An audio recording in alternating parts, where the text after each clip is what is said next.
is the city of Coimbra. It is located more or less in the center of Portugal. All right. How long have you been living there? So it's been 20 years since I've been here. I studied in university here, moved here to study in university, and then I continued my professional life here as well. All right. What did you study in university? So I studied biochemistry. All right. Impressive.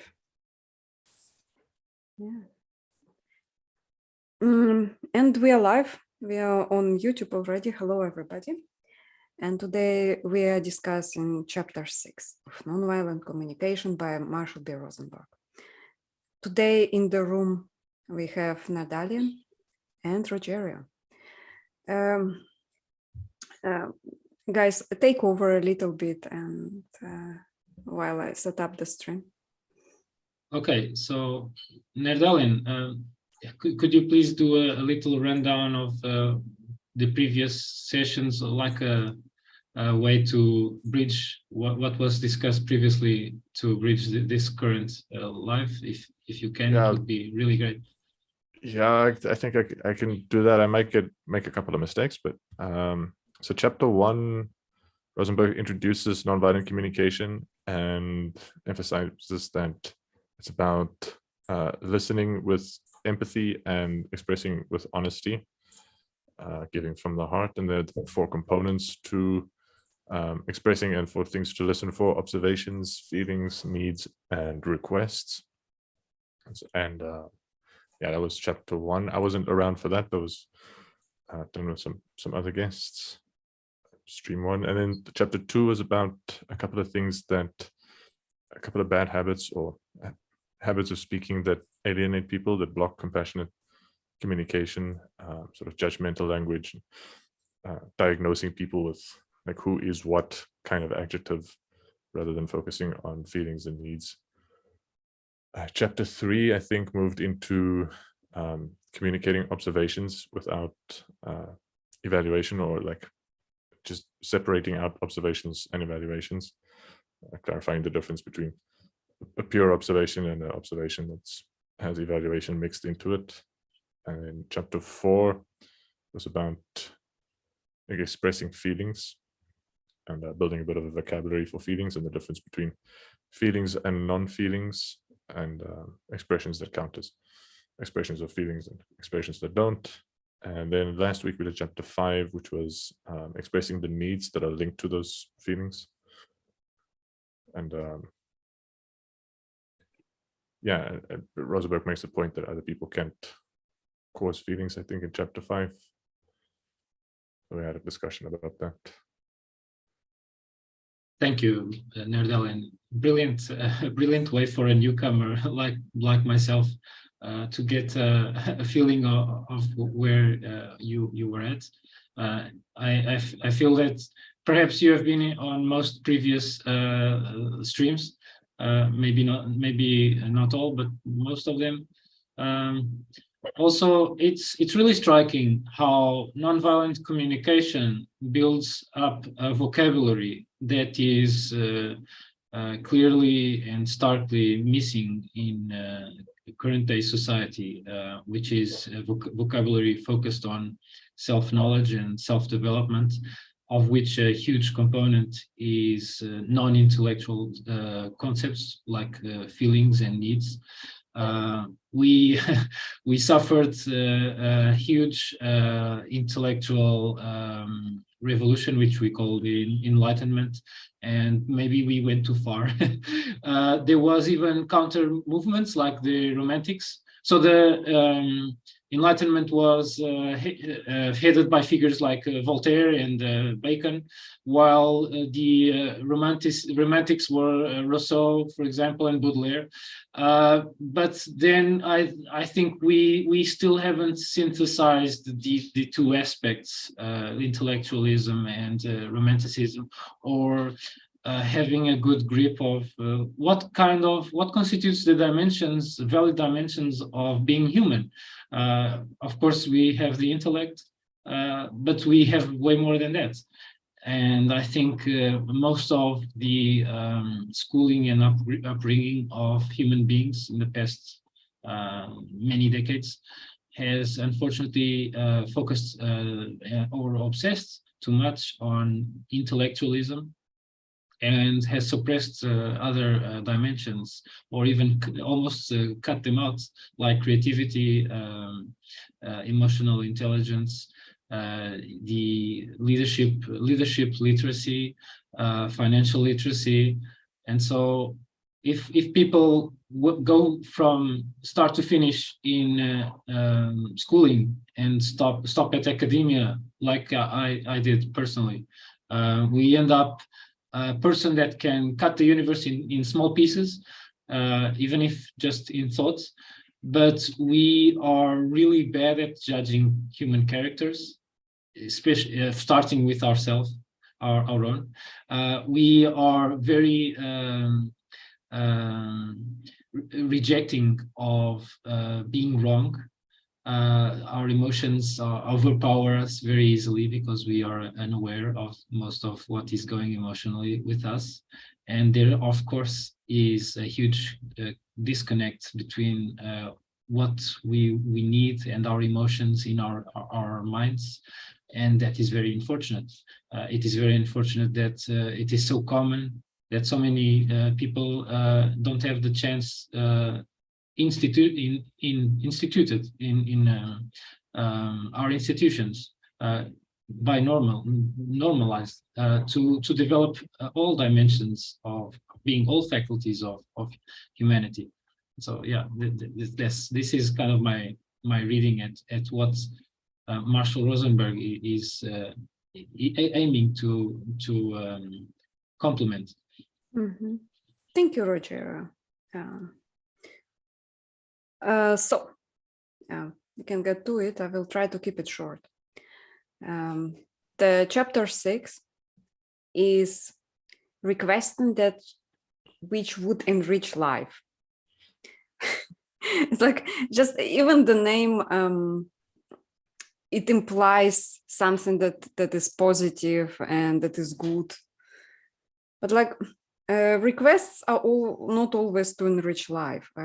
I had already kind of reservations towards the name. Yeah. So and one of the component is spoken language. How do you request something, or like the thing that enriches life? And use positive language. For example, express what you want rather than you don't want. And it's like example, there was a woman in the book that Marshall B. Rosenberg presented, and she asked her husband to work less, and he's like, great request. So he signed up for a golf course. It's like, I mean, that's not exactly what she meant by him working less. Like, there was this confusion there. Yeah, you kind of really don't want him to work, but like actually request what you want. And instead of, like, she could have requested, could you please spend more time with me? That's what she wants. And like, yeah. I wanted to ask if you guys like know any real life example of a request go wrong, when somebody requests something they don't want. What do you think, Natalia? Yeah, plenty of requests go wrong. One that I just was thinking about is my mom's quite particular about what kind of cheese she likes. She gets really upset with my dad when he feeds the cheese to the wrong guests. And so she was upset with him the one day and decided to make it very clear to him, see this cheese? This is your cheese. And she puts it, I'm putting it right here. Your cheese goes here, which had nothing to do with him leaving her cheese alone. What she actually wanted is, do not waste my cheese. I did not directly say that. Like you're free, she kind of implied you're free to waste this cheese, but do not waste my cheese. Your mom has favorite guests and like some kind of segregation cheese based. So like better guests, they get different cheese. Oh, so it's actually really relatable. You also like specific cheese, huh? Yeah, like my specific cheese should not be fed to any guests, just for their sake. Like, yeah, Rogério, what do you think? Like, what's your sample? Yeah, I have an example from my personal experience. When I was like 12 and I went for a medical exam, there was a young, I'm not remembering if doctor or technician, she was doing the test and she put I think it was an ECG, and she was putting the electrodes on my chest and whatnot. And then suddenly she had to exit the room for a bit. I think someone called her, and she requested me, please sit on your hands. And I figured out immediately, she really wanted me not to touch anything, not to touch any of the medical devices and whatnot while she was gone, because she was leaving me alone in the room. But she didn't say that directly. She kind of shirked the main issue, and she kind of patronizingly requested me to sit on my hands. I thought it was kind of it's hilarious. Which you did. Yeah, and I did, because I didn't want to make her at ease by leaving me alone with all that expensive equipment. I think for 1 or 2 minutes, like a young teenager, what could go wrong? Like I just heard that, like that. Yeah. Was there a joke about stethoscope? So I was waiting for the doctor, and the second I decided to hear what my down under sounds like, the doctor comes in. Should have sit on his hands. Yeah, like it actually ties up the same. I do see it as kind of similar thing. Requesting in clear, positive, concrete action language what we want, and like requesting you to sit on your hands sounds like a clear message, but it's still not exactly what she wants. She wants you not to touch equipment. Yeah. Which is like a genius example when you use kind of figurative like language. I'm not clear on that. A metaphor or idiom? Yeah, idiom. An idiom language. Yeah. Yeah. And what he also pointed out, avoid vague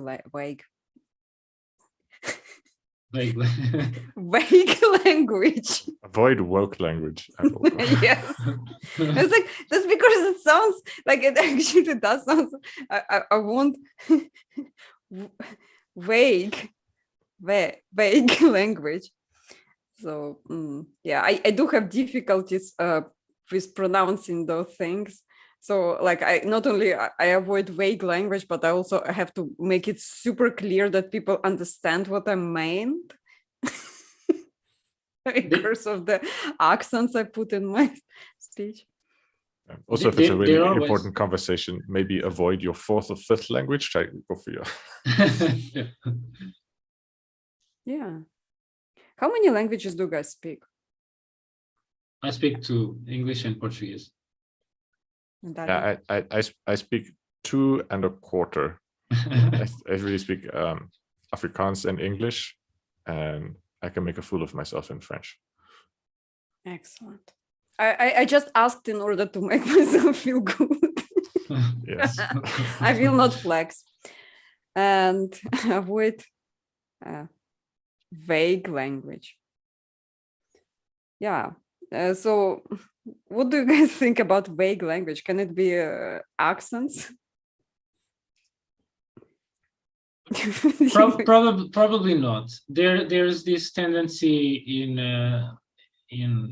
society for people to use a ton of euphemisms because they feel ashamed, or there's a taboo of speaking directly about something. And it's ironically that's something that people are avoiding to speak about. Maybe often are important issues. And so that constitutes a kind of a disaster for social progress, for people to not be at ease at speaking about stuff like death or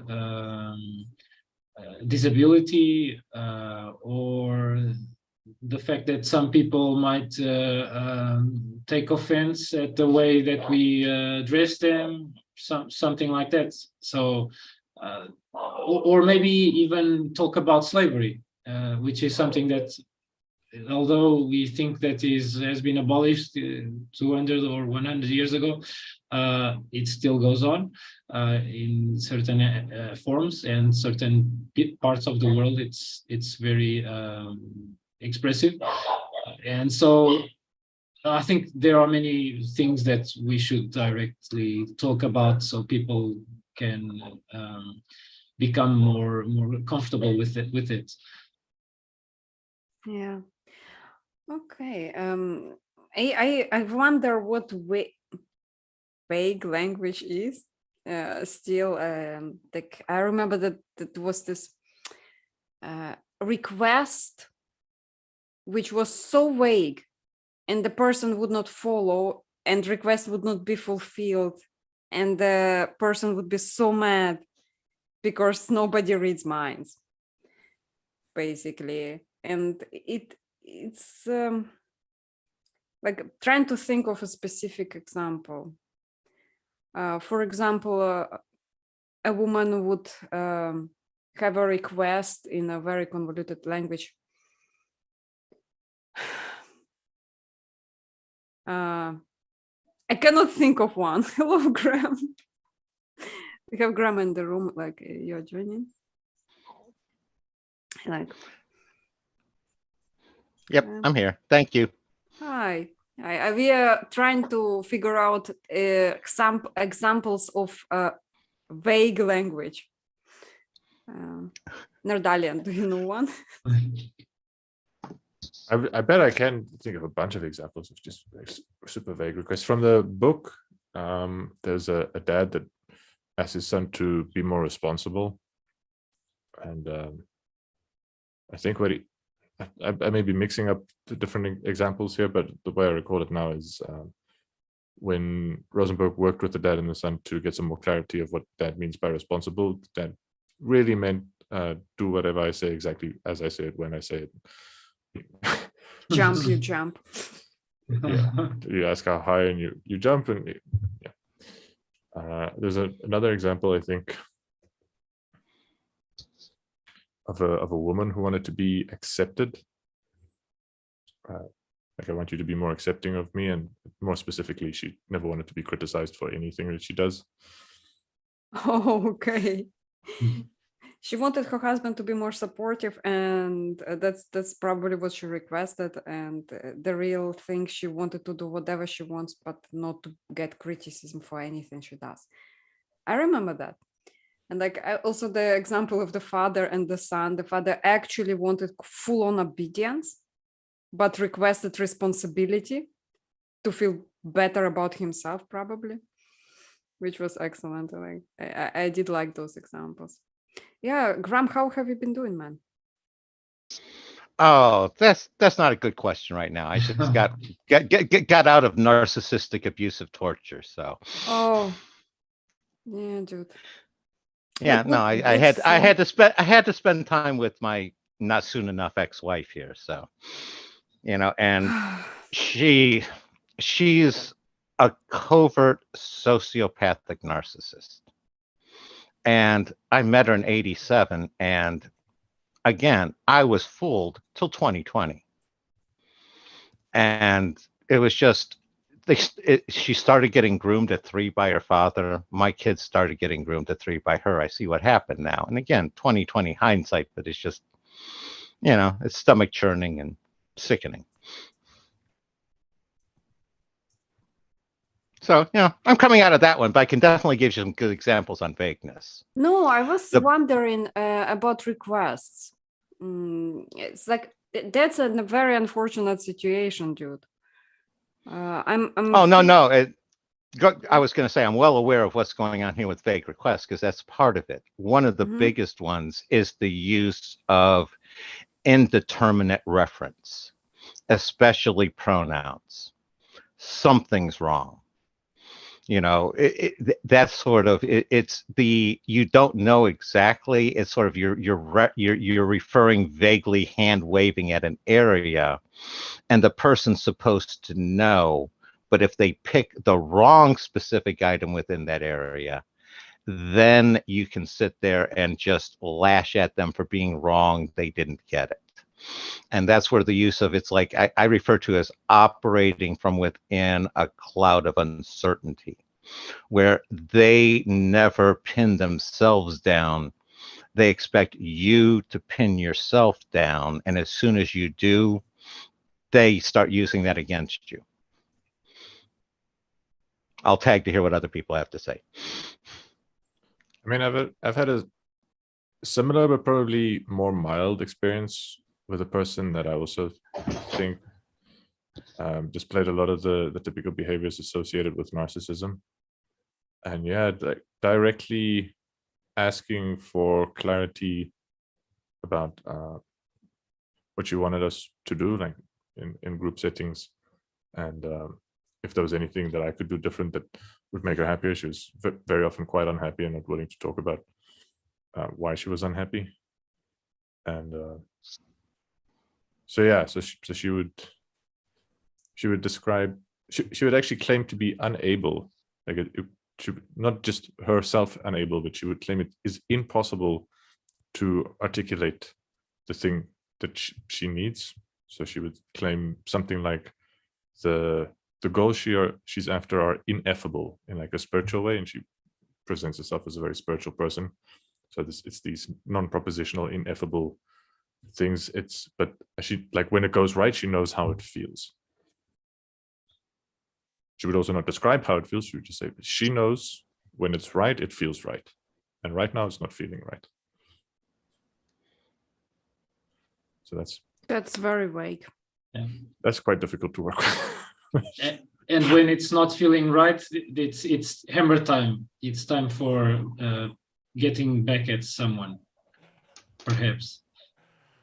Just because it maybe reestablish some sense of justice, distorted justice. What is hammer time? I always thought it's like hammer time. Yeah, dance, yeah. It's like 90s music. That one was very unlikely to break out in dance.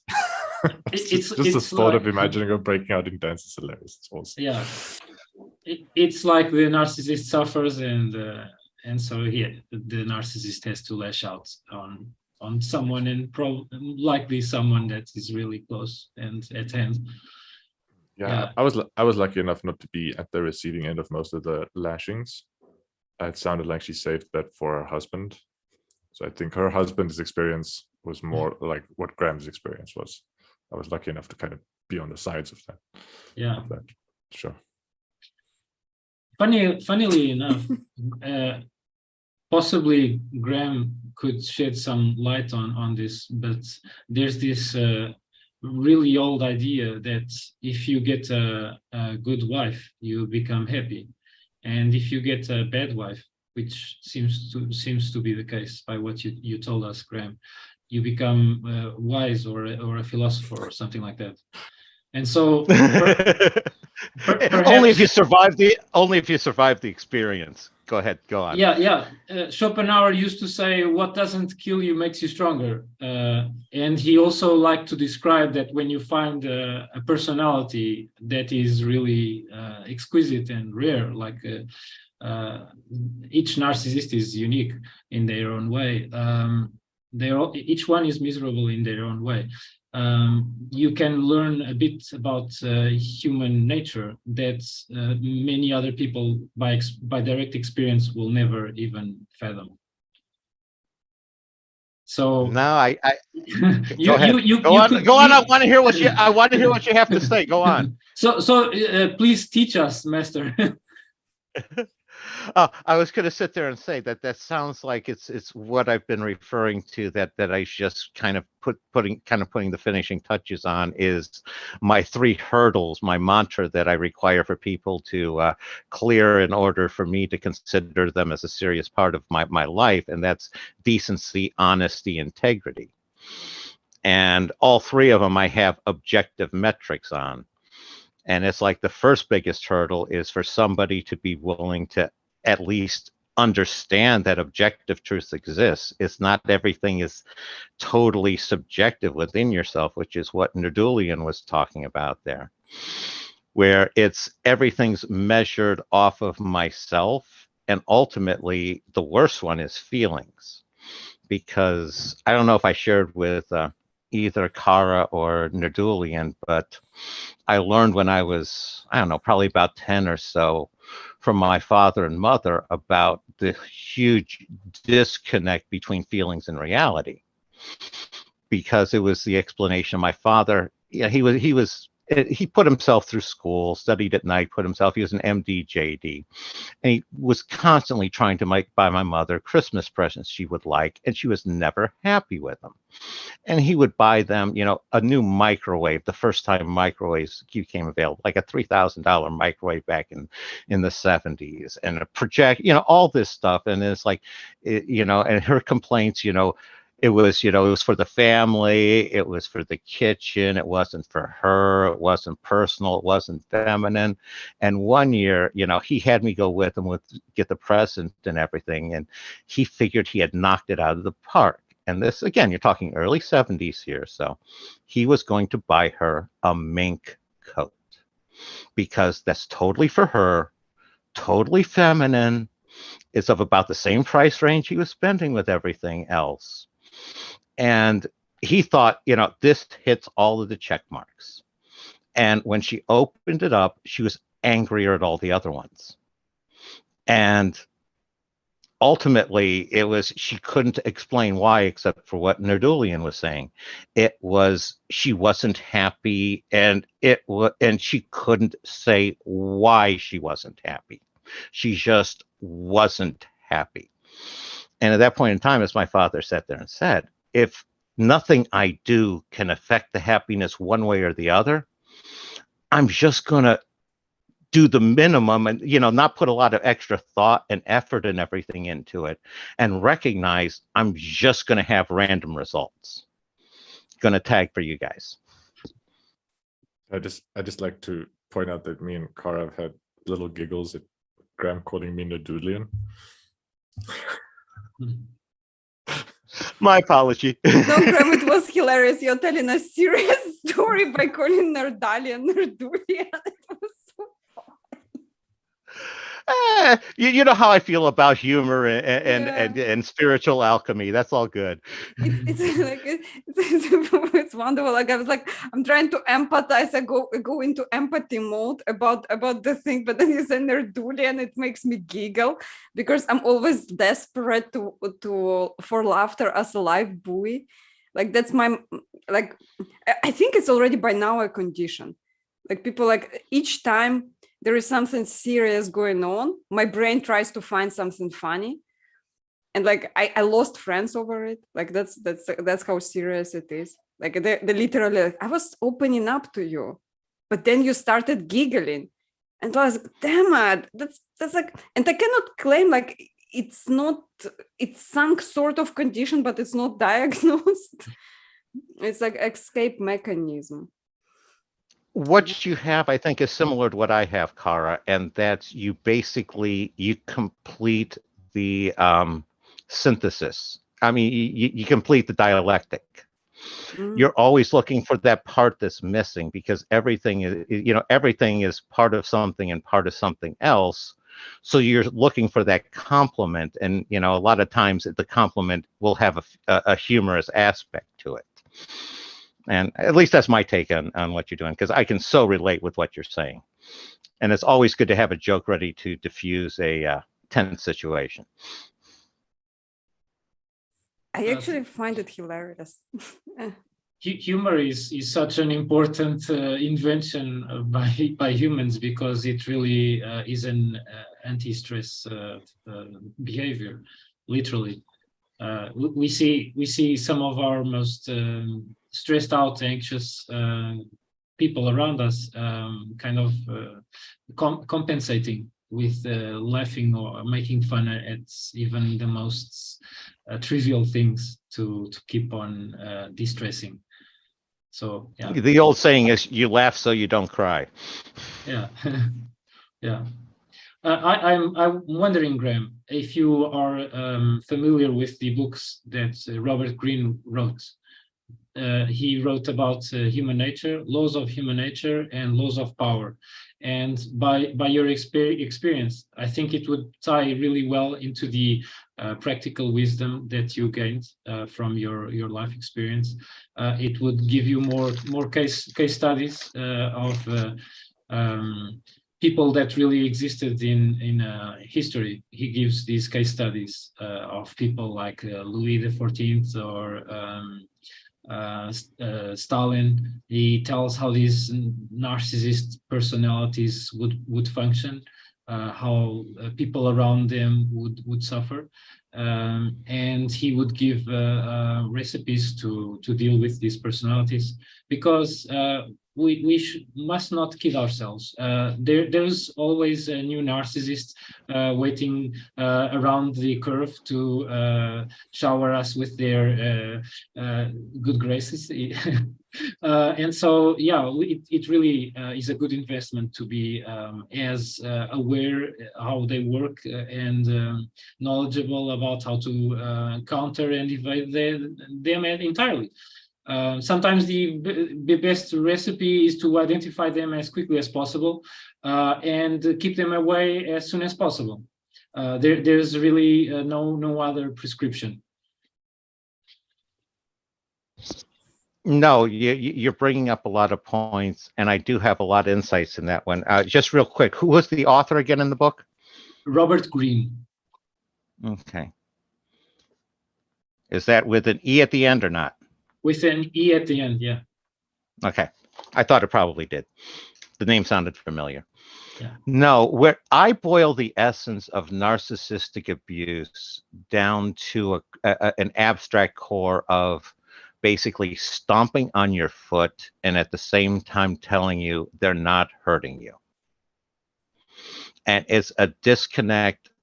It's basically an antinomic where they're feeding two different levels. It's like your spoken level has one truth, but your physical experience has a different truth.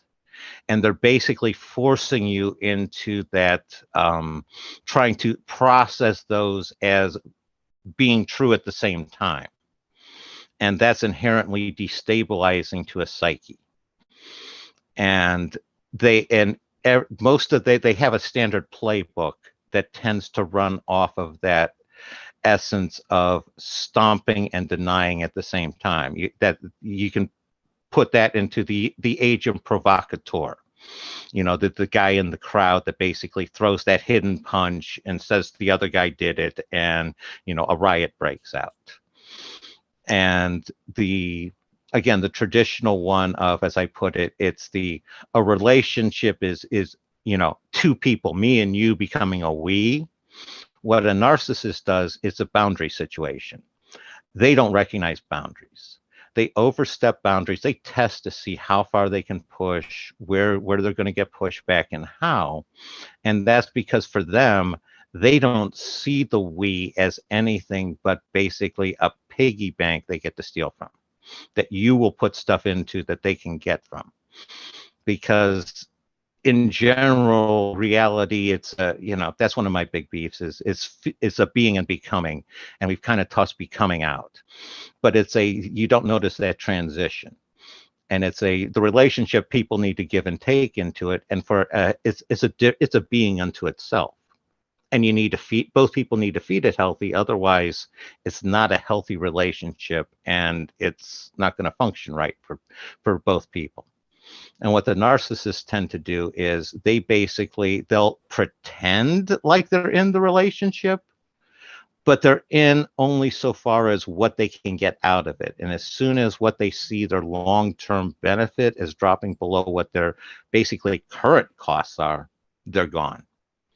Tag, to I'd see like how to- that correlates with you guys. Yeah, actually, I'd like to move on from the discussion about narcissism because we're here to discuss chapter 6. Thank of you. Rosenberg's Thank book, you. But what I'm Thank you, trying to do is I'm gonna Nerdalian. actually try to build as smooth as I can bridge to that. Because in the preface of Rosenberg's book, there's a little interesting discussion about the nature of passive violence and how passive violence doesn't get recognized the way active violence gets. And yeah, so this notion that in a relationship there's a give and take. One form of passive violence is to be there for the relationship as long as the person can take, but then when it's their time to give, they withhold giving. And that not giving, I think, is like when there's maybe some norms of reciprocity would maybe put some kind of obligation on them to give, or sometimes even when there's a contractual obligation to give, then withholding giving would be a form of passive violence, so harming by withholding action rather than doing action. And you can take people to court for breaking contract by not fulfilling their contractual duties. So it is recognized in law that like not doing something can be a wrong, so that it's a passive kind of wrong. But it's a lot easier to see active forms of wrong, and so it's a lot easier to point out, oh, you see that person actively insulted me, but it's a lot harder to see that person only got so angry to actively insult the narcissist because the narcissist withheld love when the person who was doing the insulting was in real need.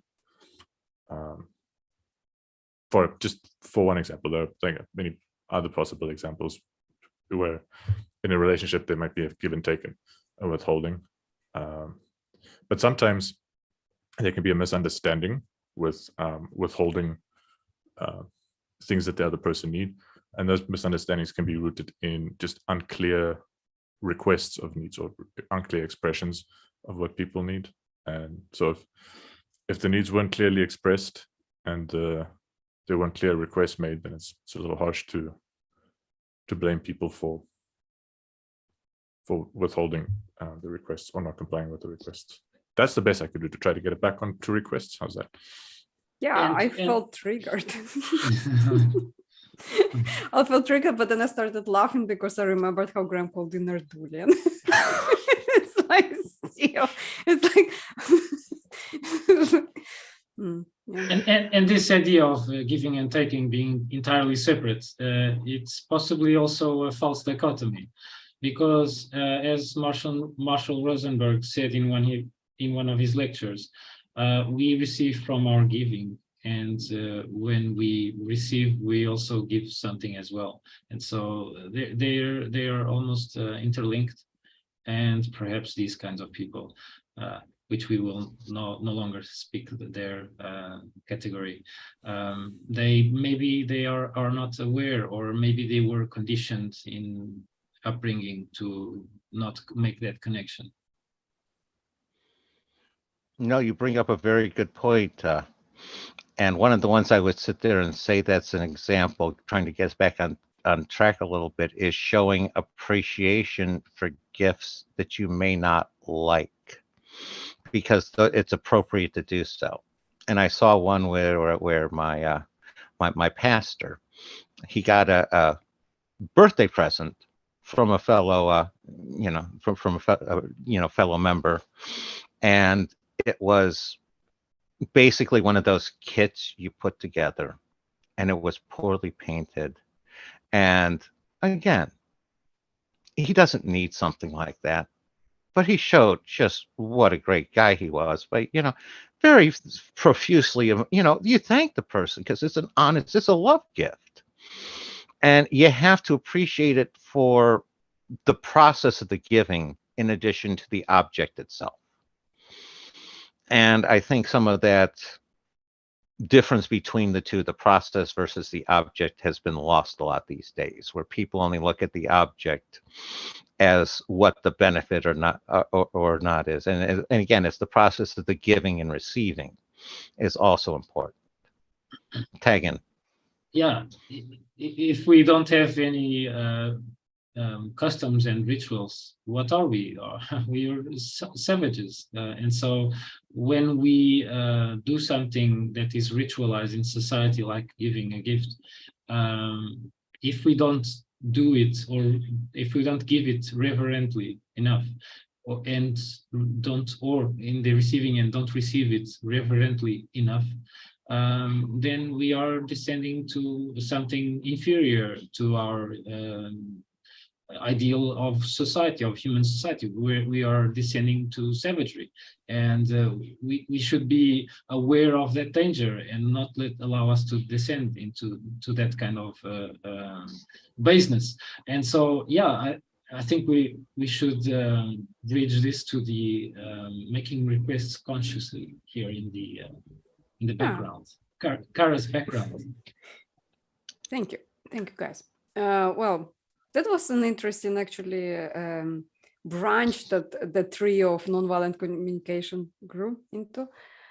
So requests making consciously.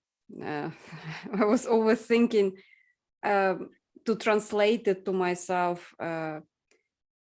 Give your request so that you are understood. And it's very important because, like, very often being a foreigner, I don't know if people actually understand me. So I ask something and they like completely do the opposite. I was like, what's wrong with me? But it's basically my reaction.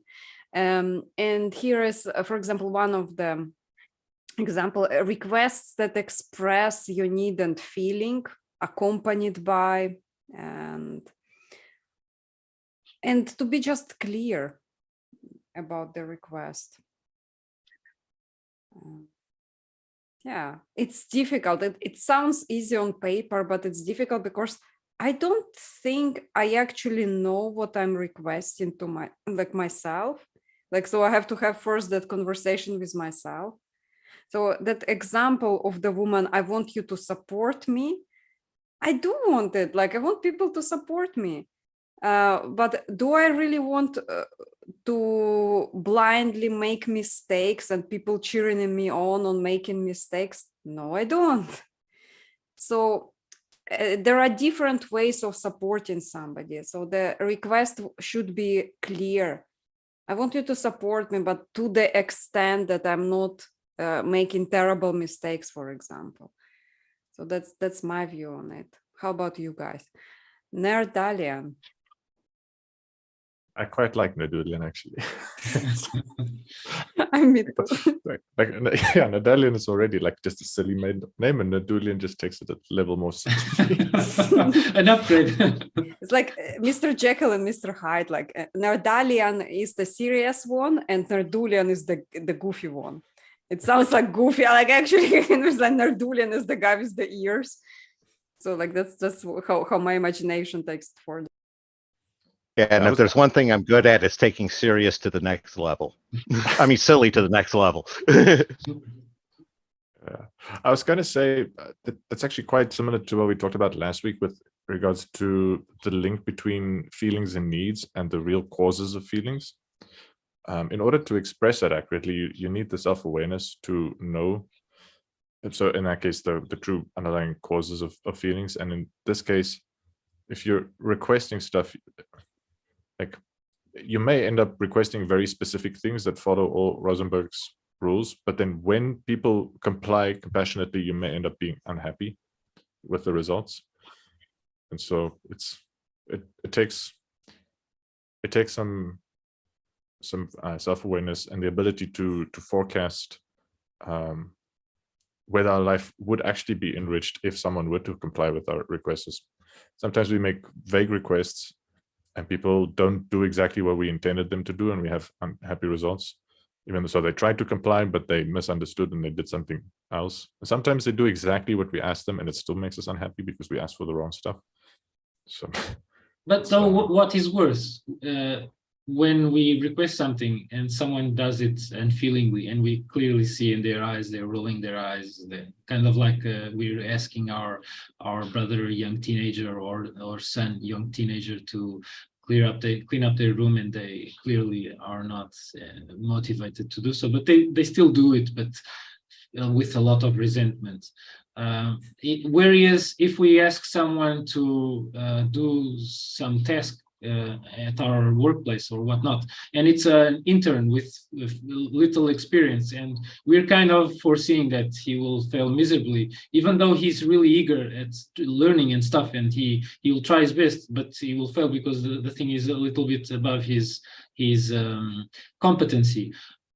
Honestly, I believe that the best example, the most virtuous example, is the second guy, because he is trying earnestly. He's really consciously trying his best, even though he's technically not able to do it at first. It's much easier to correct this guy who has a better character than the other guy who does the thing, but he's clearly thinking in another direction, thinking and feeling in another direction.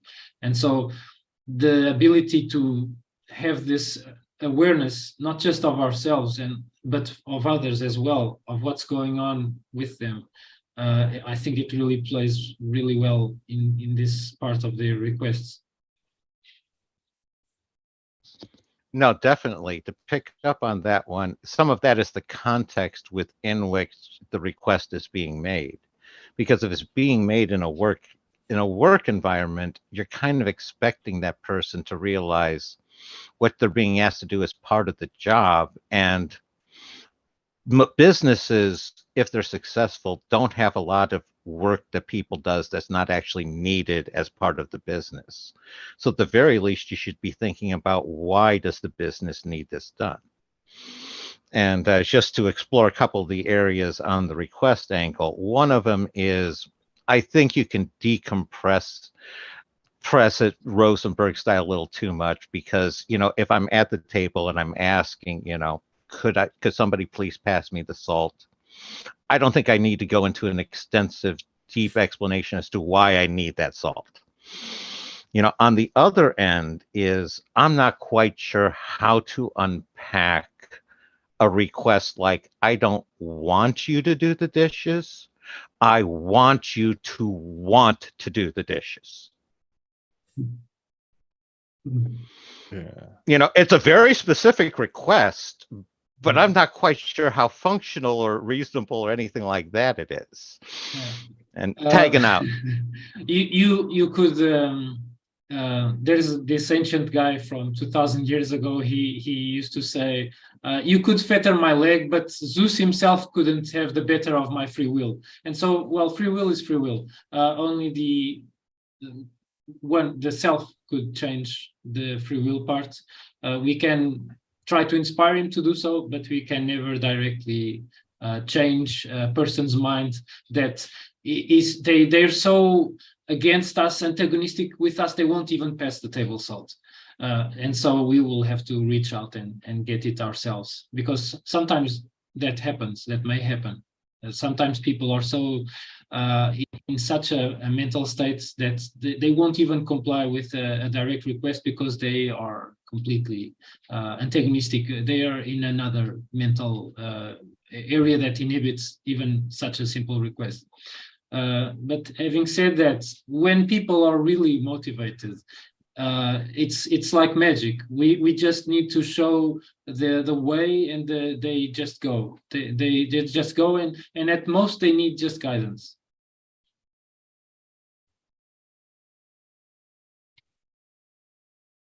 Yeah, true. I deeply was struck by the request to want something from somebody who doesn't.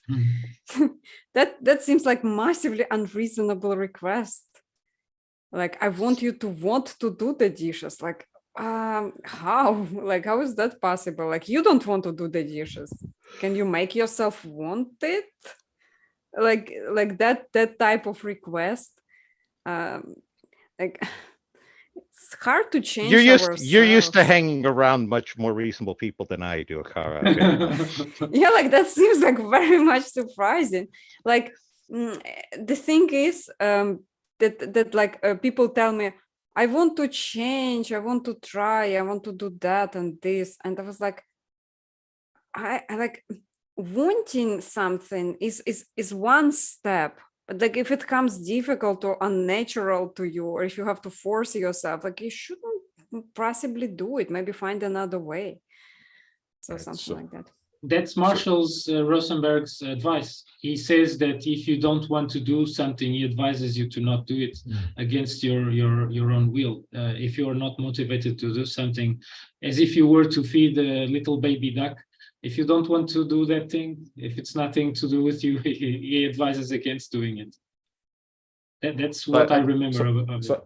So I'd like to bring this back then to the notion of people with narcissistic personality disorder and other kinds of personality disorders as well, histrionic personality disorder, borderline personality disorder. There are lots of personality disorders where, like, fundamentally the disorder is a disorder of motivation structures, so the kinds of things they want. And I do believe the evidence shows that there are psychotherapies that are effective for changing those motivation structures. There are many kinds of religious and spiritual practices, that kind of are advertised as means to become better people. And part of what it means to become a better person is to want to do better. So a lot of people comply with norms for good behavior, not because they want to, but because they think they ought to. And so there are some religions that promise if you follow the rules, you will have a change of heart so that what you want to do is the good thing. So I do think that's possible. At the very least, there is experimental evidence that you can stick electrodes into rat brains and make them want stuff. So like wanting is a function of the brain that can be manipulated. Now, doing it with electrodes is an extreme way. Drugs is also quite an extreme way to do it.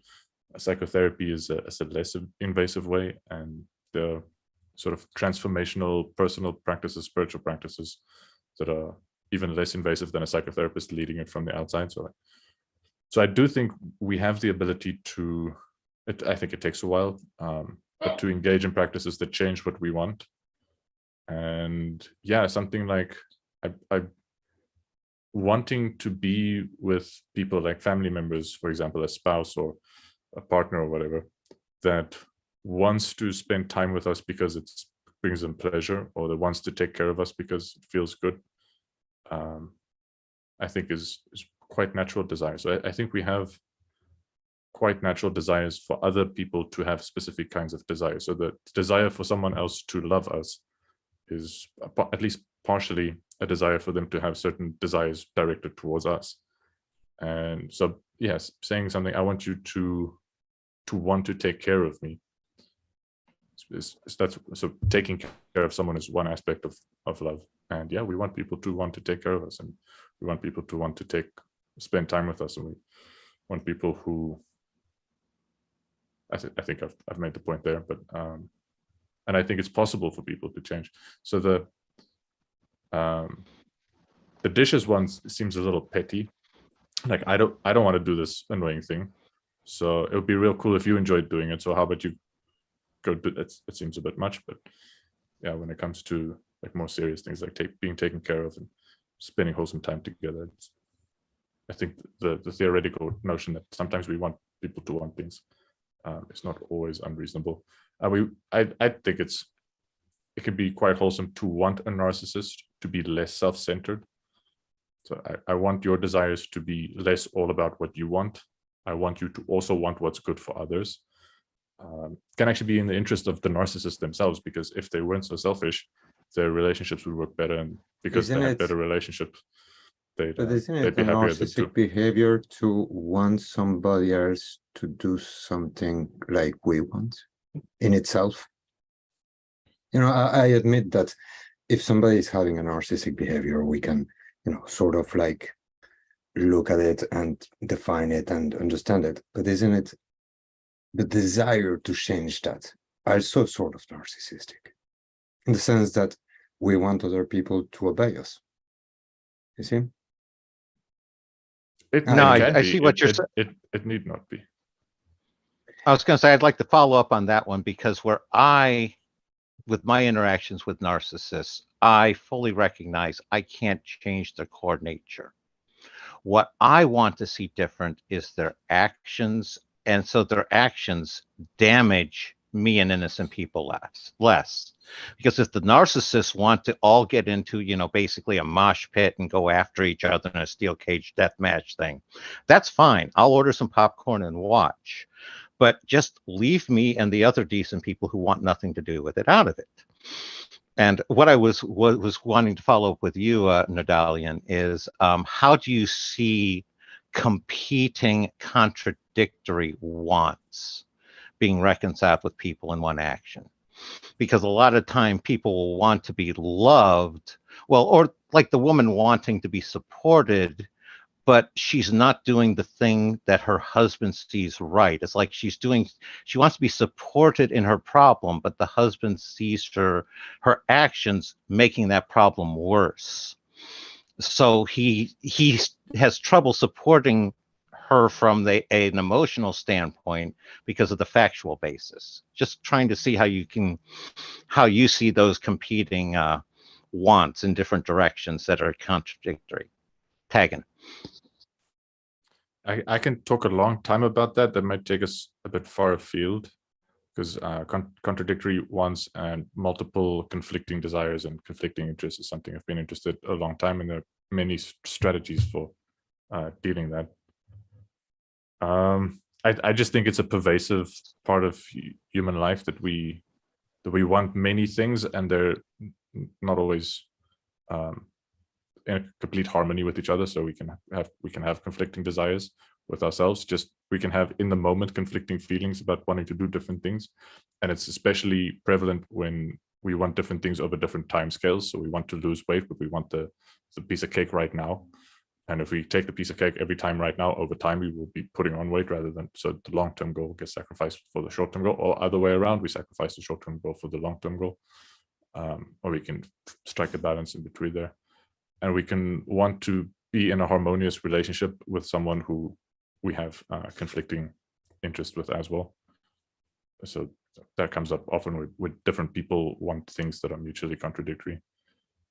So that kind of conflict is pervasive with ourselves, with our future selves, with the people we're around. So we need healthy ways to navigate that kind of conflict, but that's a very long discussion that I'm not going to go into.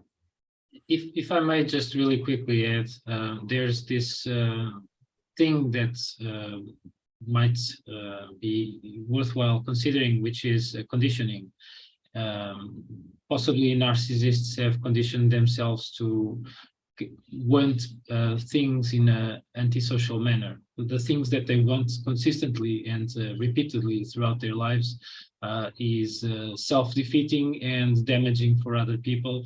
In a sense, these brain circuits that they have are giving them levels of dopamine or endorphins, in a sense, but they are provoking antisocial behavior. And so things possibly might have went wrong somewhere between conception and where they are at that certain age, that made them into what they are and who they are. But since we are always neuroplastic beings, we are beings that reshape ourselves and continuously reshape ourselves. Not to say that it happens quickly. If we want to cut certain neural pathways or reinforce others, it takes time, it takes investment, it takes a lot of patience. There are examples of people that started really antisocial people with antisocial behavior, like a guy that wounded someone from thousands of years ago and blinded one of his eyes, and this guy he blinded was really wise. The populace caught the guy, the young adult who was behaving like a savage, and gave him to the wise guy who was just blinded. And they said, do what you want with him. You can take revenge on him.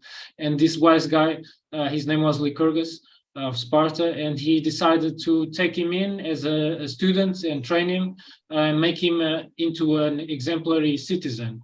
And so this story was told all the way from ancient Greece to ancient Rome as well, to highlight how moldable even adults are, and how there is always potential, even if it takes a lot of patience, a lot of time, a lot of suffering as well, to change someone. But it has to be ritualized, it has to be with consent. The other person has to be involved in the conversation, that they are in a path of improvement, of self-development. And so it's a stark contrast to just telling someone else to just flip a switch and start loving us, or start loving doing the dishes. So just to put that out here as well.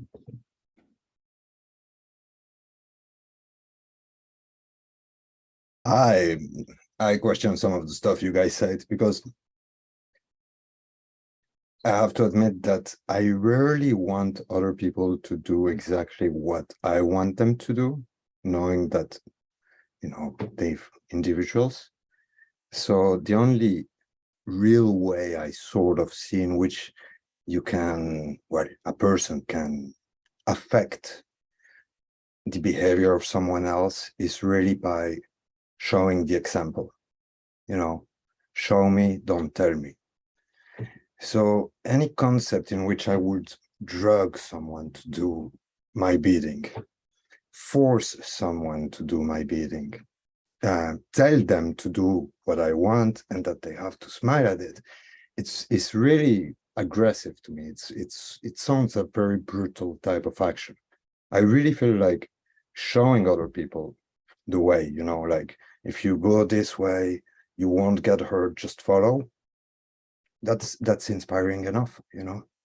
That's spoken like a true leader. Leader leads by example. That's one of the characteristics of proper leadership. But I don't know, like, I do admit that when I look at society in general, there is people that have a tendency to obey, you know, to not want to think for themselves and just obey. So I personally think that it's not a good thing, you know, like if we had a society made up of people that would think for themselves, it probably would be a better society. Even though we might not all agree with each other, if we actually knew what we were talking about every time we had an argument, well, it would be easier, you know, to sort of find a common ground, a middle ground, you know. Because it's really about that. I mean, when we interact with another human being that has a will of his own or her own, it's about finding a middle ground. It's not about, you know, being on top of that person or be below that person. Or at least not for me, you know. If I'm below somebody, I have a tendency to just want to revolt. And if I'm on top of somebody, I don't think I will feel proud, you know, like in the sense self-respect. I will feel like, okay, I'm forcing something on somebody else, which means that I have to force myself to force that stuff, you know, like that's the way I would see it. Like basically for breaking a stick, you need to put force on it. And it doesn't help any of the active people, you know, not the stick and not me, because I'm putting force. Well, I could bend it, you know, like going slow and stuff like that, you know. I really like a lot of what you're saying there. Just, I was going to say, my approach is I tend to do it sort of like flowchart it. I very much try the first, what you say first, you lead by example. But if you see like people, you know, walking off the cliff, the next step is basically kind of tell them, you know, show is first, tell them comes second. At some point in time, though, I have to sit there and I weigh how much damage. It's like I said, I'm a harm factor first one. And it's like if people are jumping off the cliff because this one guy has this sign pointing, this is the safe way, and he's advising them to do so, I have to question whether or not I should do something to move that guy out of the way because of the huge harm that's being caused there.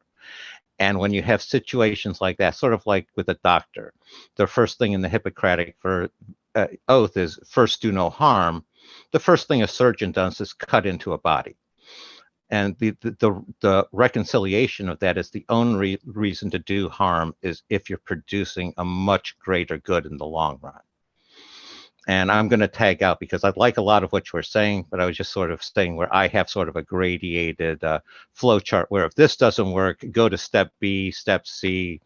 And if somebody's doing something really evil, then you got to do something really that I don't like doing.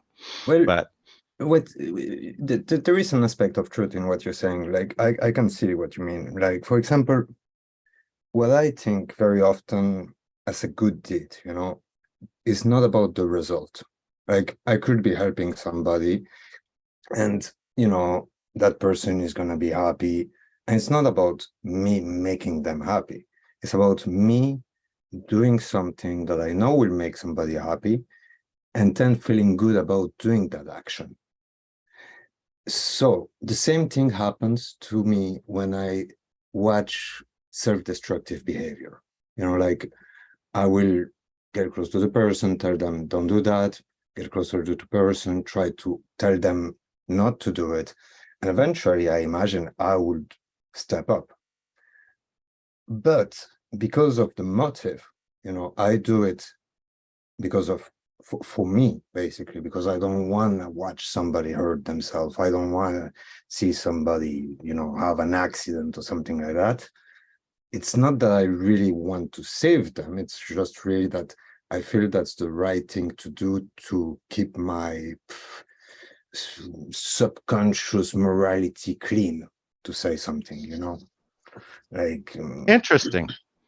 Oh, yeah. I'll give you a real world example that I had where and go through my motivations, because in this one I was 100%, in my opinion, not thinking of myself, because this was a Sunday afternoon. I was out playing my Pokemon Go, doing a walk around the park, and I had this young girl come up to me, teenager, and ask me, where the water fountain was.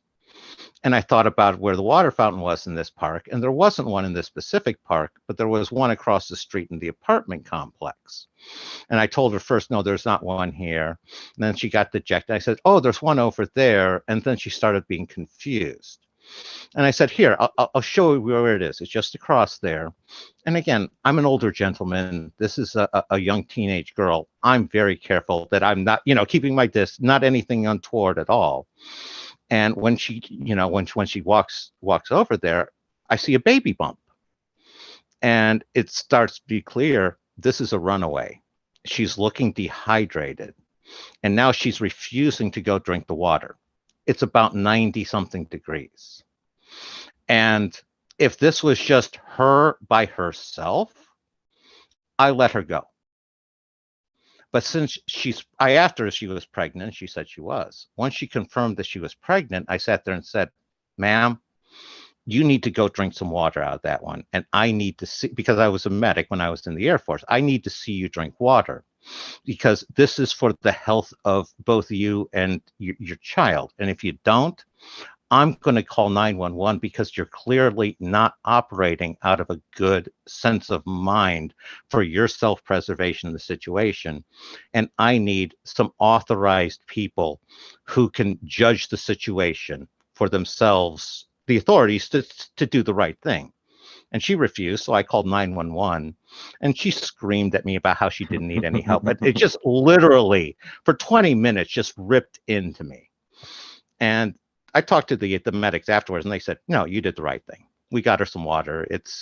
It'll be fine. But I wasted a good hour of my life there that I really didn't want to. And it was entirely because I didn't want to see the downside effects on her and the baby.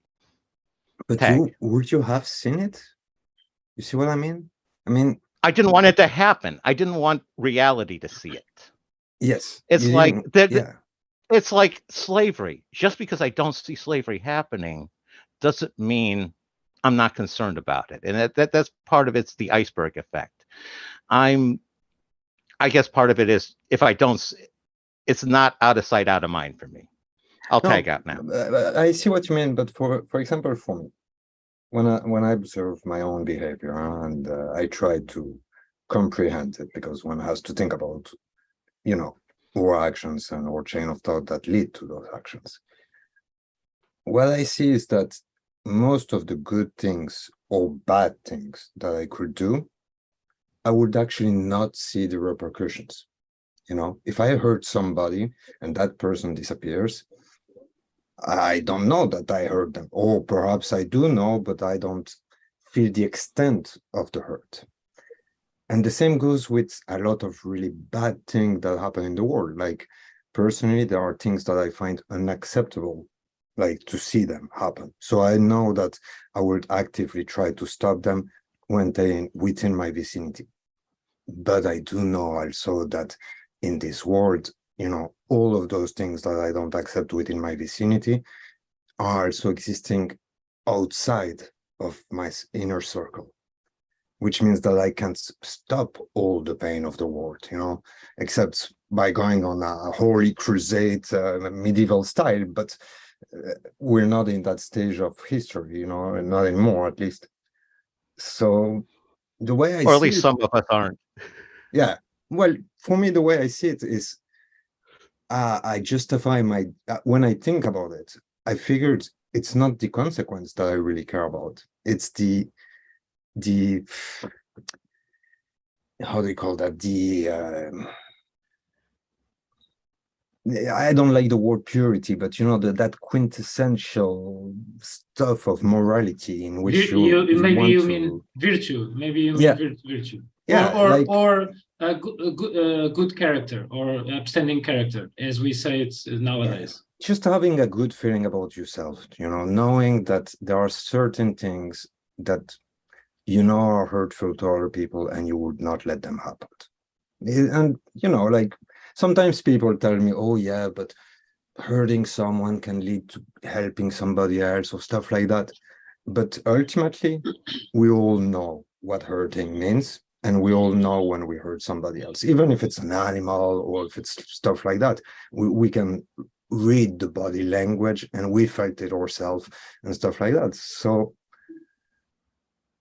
I feel like the best we can do is really be good with what we have, as tools. Cordelh, thank you. Sorry, guys. Cordelh Graham. I think we can move it after a little bit. I have one more slide left. I will run through that slide. So My apology, Cara. No, it's not a problem. I actually enjoyed the conversation. I'm mindful of the time on Saturday evening of my other guests as well. So that's why I will stay with you guys and we can talk morality forever. And so making requests consciously. And after you do, make sure your guests understood it. So I would like to ask my guests for a reflection. Did they understand my request? And there are two ways I can act when my guests understood it or not. So if the guests actually respond positively, it's appreciation. Like, I would express my appreciation. And if my guests decide, like, listen, I heard your request, but I would like not to contribute further to what you just said, I act with empathy as a result, because nobody owes me anything. People don't have to, let's say, play by my rules. And like, if they have, it's their boundary and they express like not to follow up, I empathize with that. Like, and as well, like, I would probably show appreciation. What do you guys think about it? If it's a good rule of thumb by Marshall B. Rosenberg? Nerdalian. Nerdalian on the spot. I was reading the comments there for a second, so I missed some of what you said. In that case, Nerdulian, what does he has to say? Not Julian. No, Rosenberg doesn't know what he's talking about. I don't know. Sorry, could you please repeat what the question? Hold on. Rogério. Okay, so honesty above all. If a person says something that is insincere, that is not a good policy. It will have will have undesirable consequences in the future, if not now, later on. And so someone being honest with us, even if they are giving us a no, it's way better than them saying yes and then kind of not following up, for example, or following up really poorly, doing their worst, their minimum. And so it's really the best thing to have people entirely on board or not at all.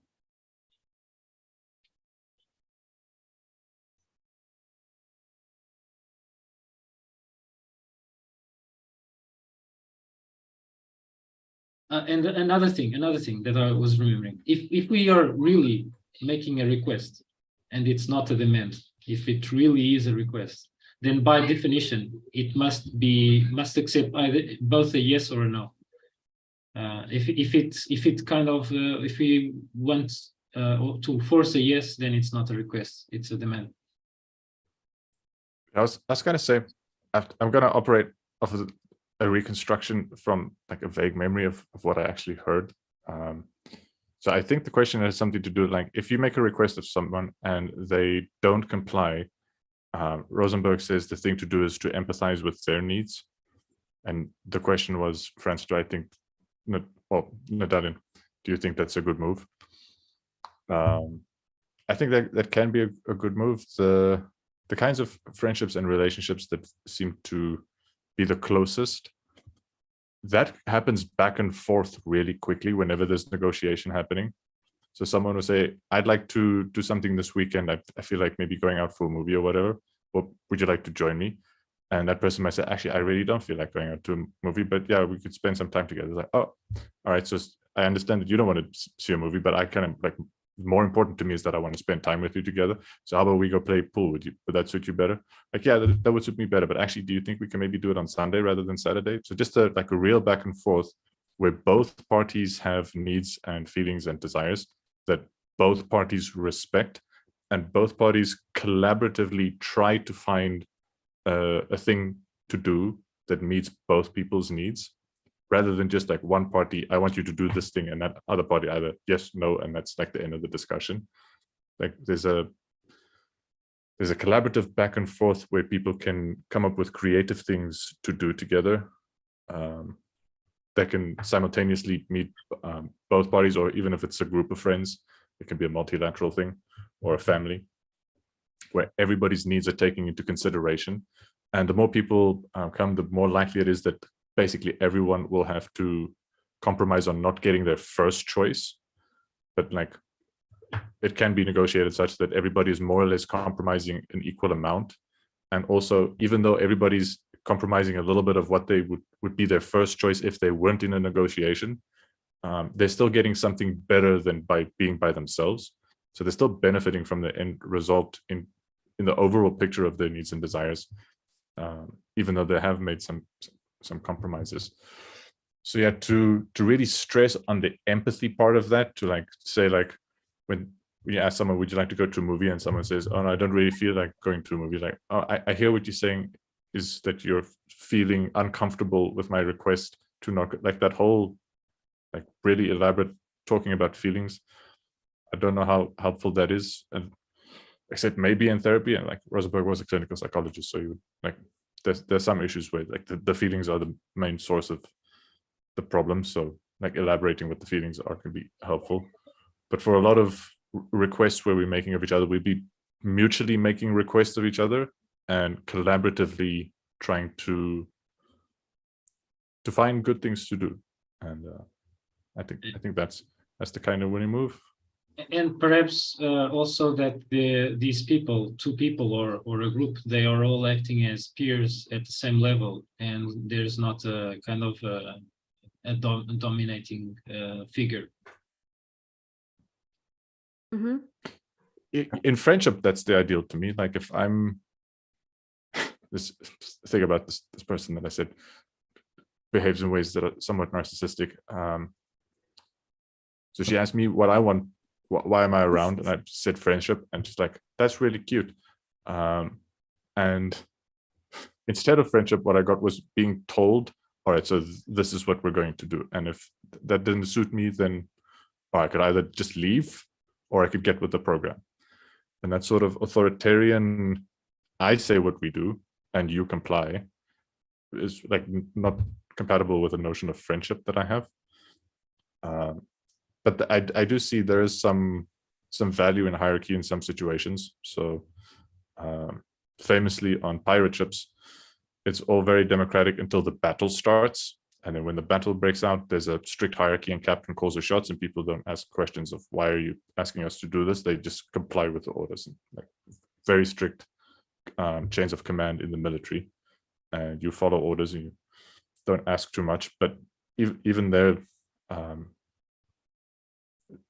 there's a requirement for like interpretations of intention and the purpose of different orders and directives. And because plans never play out on the battlefield, soldiers have to adapt, and in order to adapt effectively, they kind of have to understand the intention. And there's also room for even giving orders in a way that's clear, analogous to how the requests are clear.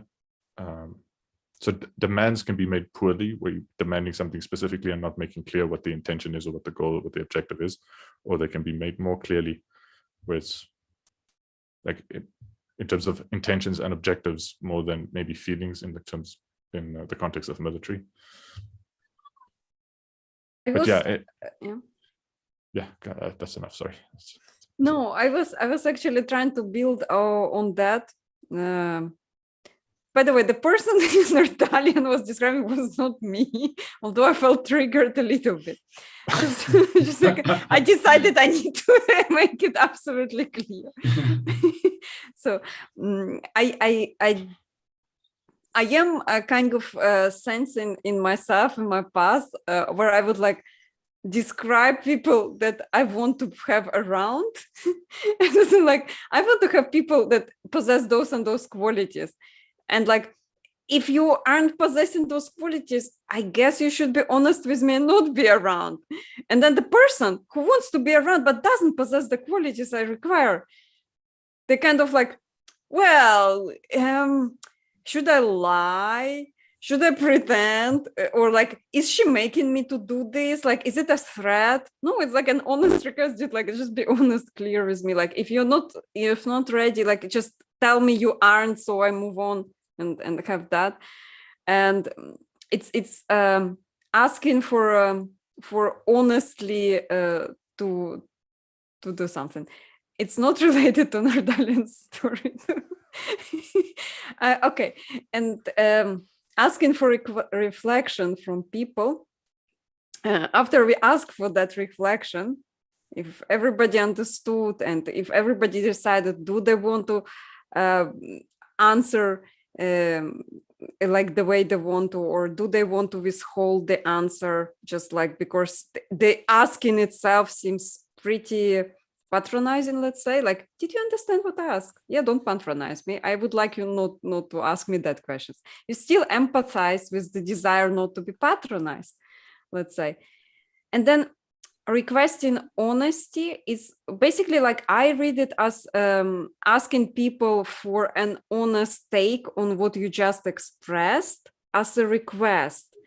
And depending on people, you can have either ask what the listener is feeling or thinking, because some people have problems to get in touch with feelings, so they're more logical, so they would tell you what they think. And then ask them which is like, I think is a little bit too fast. People do need to think first before answering about the action. But yeah, you ask what people planning to do with the information and the request you just gave them. Rogério.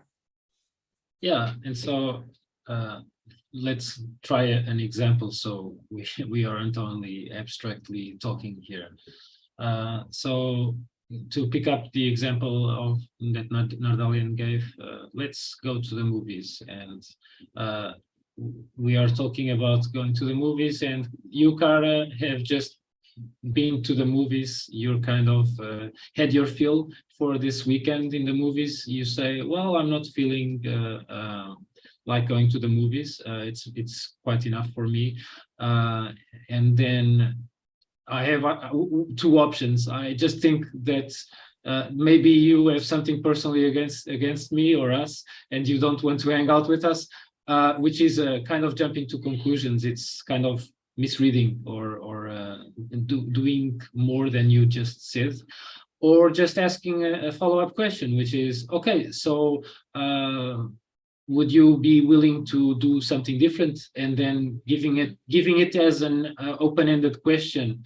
What do you think about that? And then you would formulate this counter proposal, assuming that you are down for doing something together with us. You would say, okay, let's hang out in the bar or whatnot, whatever, or have dinner together, or something like that. And then this would be something that would either be compatible with everyone's schedules and desires and motivations, and then it could happen. So I hope I managed to represent that part there of requesting honesty.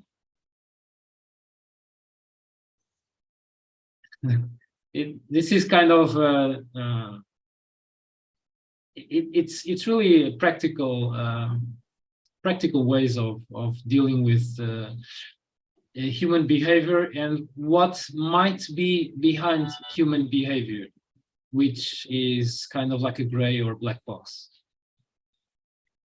Yeah, I think I'll jump in with the requesting for honesty. If I understood the context of that correctly, is Rosenberg's trying to make provision for a lot of communication isn't directly about negotiating what we'll be doing together, or what I want you to do, or what you want me to do. We talk about all sorts of things where that's not the main agenda. And so sometimes we share a story, and people will say, like, well, I wanted to share that story with someone who would listen to my story. And Rosenberg was about, like, don't you have to make a request. And so he's giving like options of requests where you don't necessarily want the other person to do something about the thing you shared. But sometimes you might like that person to give an honest opinion about the story. So you have a situation with a different friend that you sort of elaborate the story on. And sometimes you want to know, like, what do you think about that? Do you think I'm missing something? Do you have information I don't have information? Do you have any judgments that you'd like to share? Sometimes we just want to be understood. I think it's one of the things. So sort of asking, I've told you the story doesn't make any sense. I'm not sure it makes any sense. Can you please reflect back to me what you've understood, I said. And then sometimes having someone just summarize our thoughts for us in a way that's more succinct and more clear than what we were able to express them can be quite helpful.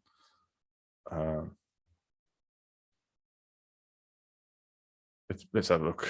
It's quite an art, though, for saying in regular conversation that doesn't sound too contrived or too forced, to make a request, and then while we're making the request, we are observing if the person is paying attention, which is really important.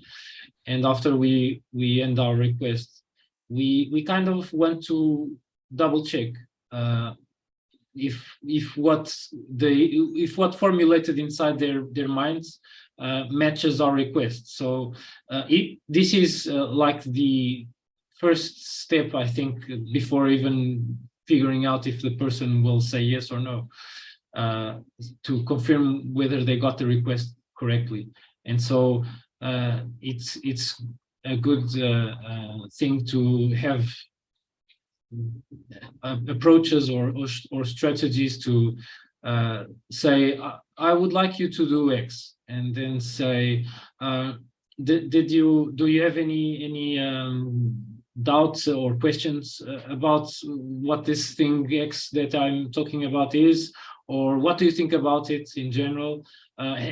Trying to establish a conversation, basically, because if it's really one-sided at the start, the entire process could start on poor materials, basically, and we're trying to make something here. We're trying to make a request that is well understood, and we need to really make sure that it is well understood, because after that, a yes or a no could be something that will not work at all if the request was poorly understood. So it's really crucial to double check that's the understanding part. And then afterwards, if it really is a request, we must be accepting of either yeses or nos, or negotiation, or building consensus. Yeah, something that occurred to me is that the complexity of requests can be important. If it's a really simple, really basic thing, can you please pick up the kids from school today? It would, I think, sort of seem passive aggressive if you like ask someone a really basic thing like that and then ask them, can you just repeat back to me what I just asked you? I just want to make sure you're not a complete idiot. Yeah. There needs to be some common sense, or at least some form of awareness of where we are at in terms of complexity, so we don't overdo some things here that perhaps we can skip because they aren't even an issue here. Yeah, I think that when it becomes quite valuable to do this kind of clarification is more tricky emotional problems in relationships, where it's number one, it's tricky for the person to clearly express their own feelings, because like it's difficult to do that, and a lot of people do a really bad job at that. And then also to link the feelings themselves to specific needs in a way that's clear and easy understandable, and then to have a clear and easy understandable action the other person can take in order to meet emotional needs. Like that all can be very complex and difficult, and I think that's what Rosenberg is here trying to give a language to enable people to do, to have conversations where I have emotional needs, you have emotional needs, they're difficult to understand, but let's talk about what the emotional needs are and how we can serve each other's emotional needs. In that context, it makes a lot of sense. Often it's like, did I even make sense when I tried to talk about how I feel and what I want you to do about it? Can you please be a mirror for me? That's I think in that context, it won't necessarily come across as so condescending. It's the more trivial daily stuff that it would be a little odd to ask for reflection. Yeah, if we're talking about something so mysterious and so confusing, it often, like emotions and feelings, it really is a great approach to start things off by saying that this is difficult to understand. I'm trying. I need help here to figure this out. We have limitations here in figuring this out really clearly and objectively. But if we have a earnest and honest conversation, we can really shed light on things that are most of the times in the dark. No, I was going to say, if you don't mind me jumping in here and doing my artistic foot stomp all over the territory. Basically, it seems like, what I would resolve a lot what you're saying is what I term, shooting the communication loop, where you're basically making sure that, message, feedback, making sure that's working as far as the requests go there. But it seems like a lot of this oil boils down to context and expectations. And that's where the same request will have different meanings in that one. And to use the movie request we've been working here is if you're going to somebody that you don't know very well and you ask them if you want to see, go to the movie, go see, a movie that you're going to see this weekend, them saying no, there's the possible reasons, how little of them have to do with your friendship is huge.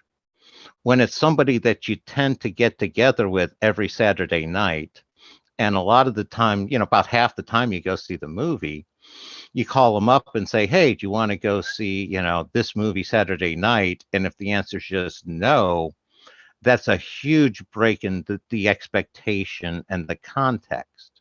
So now that pauses there's a whole lot of, you want to know, why is it, is the person sick? Do they have the problem with you? There's still a lot of possibilities, but it becomes more significant to you what those reasons are. And that's where the more emotional complex, and that's where it's the closest to friendship. And the term that I found with that is basically enmeshment, where the closer you are with the person, the more you become enmeshed with them. If I'm using the wrong term there, please correct my terminology. No, I really resonate with that, Graham. Actually, like that one really speaks to me a lot. It's expectations. You will have different conversation with the person that you used to get a certain behavior from, and then it does raise questions. Like one thing, if it's like a unknown group, then you kind of in a state of research, you don't expect much other than discovery. But then there is like, if it's a group of well-known friends with predictable behavior and they suddenly turn around and do absolutely something contradictory to the past that you learned from them, then it raises a lot of questions. Yeah, and requesting honesty there is crucial.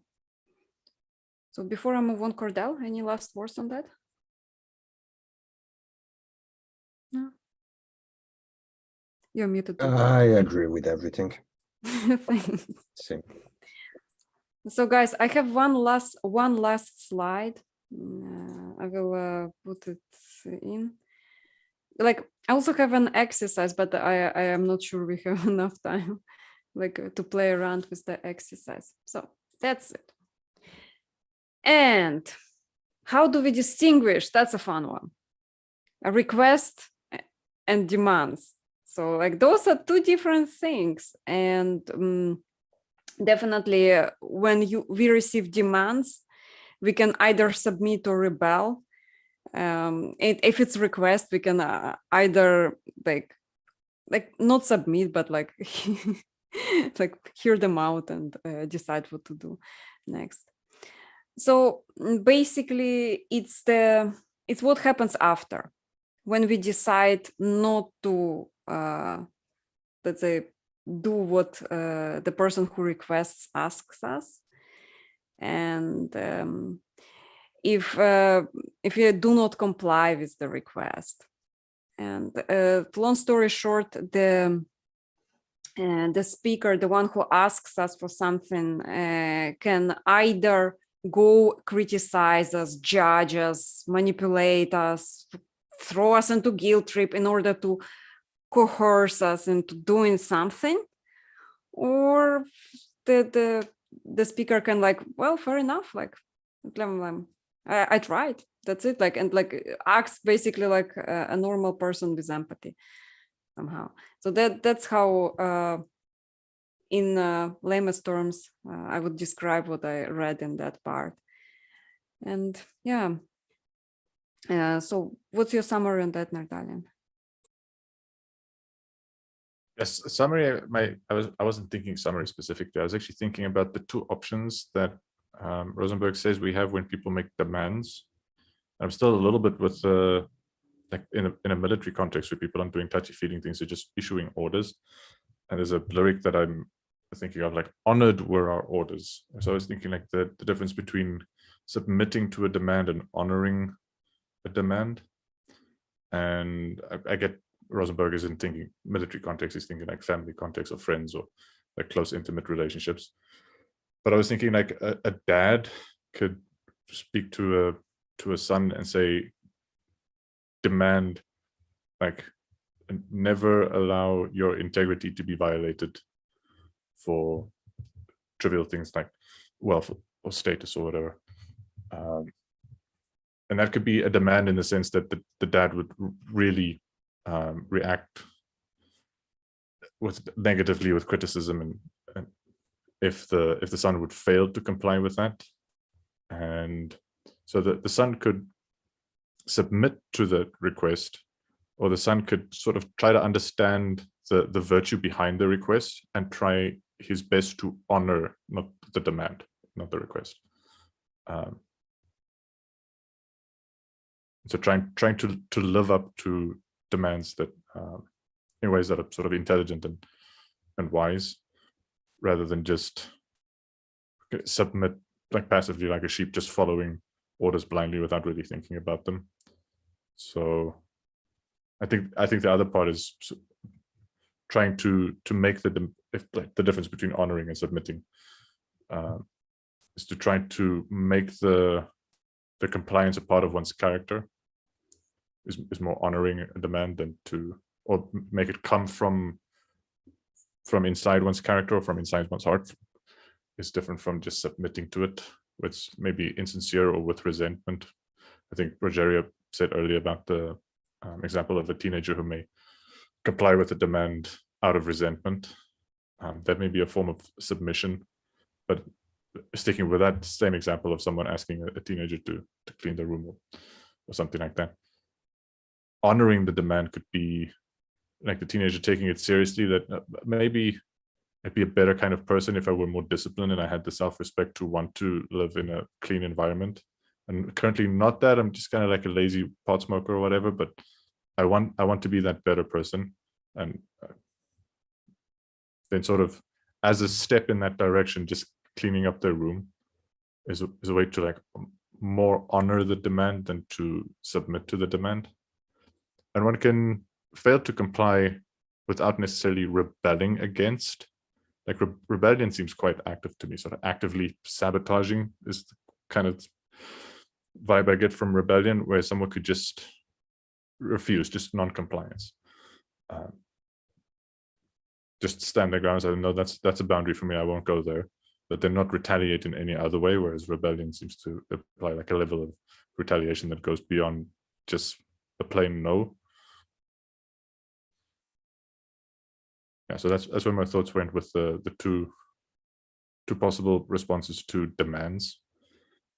And yeah, the difference between a demand and a request being made clear in the way the person who makes either the request or demand responds to non-compliance makes a lot of sense. I think sometimes it's clear enough what they're so just another slight gripe with the way Rosenberg says it. Rosenberg says we only ever know whether it was a request or demand when someone doesn't comply.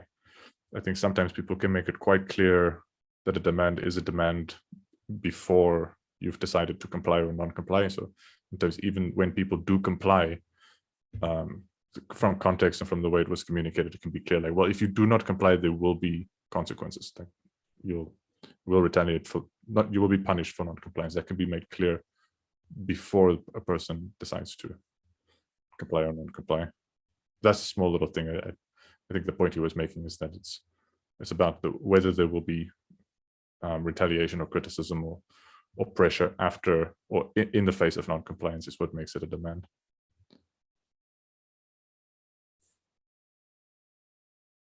Yeah, Graham?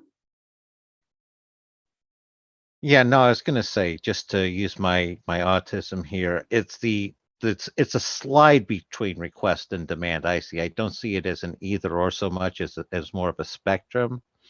And same with submit, rebel, because in all honesty, the most damaging way is to live by the letter of the law and not by the spirit of the law. Because that was something that, again, my parents learned back when I was a child, is just explain to me what you want done, why you want it done, and I'll do it as long as it's reasonable. Because if you sit here and give me arbitrary rules that I don't understand, I'll come up with something far worse than what you're trying to prevent me from doing, just on my own by accident.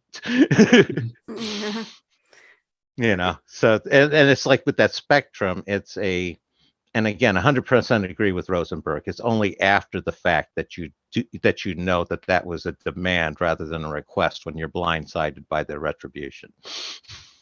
Yeah, it's a good I'll tag point. out. Thank you, Graham. Rogério?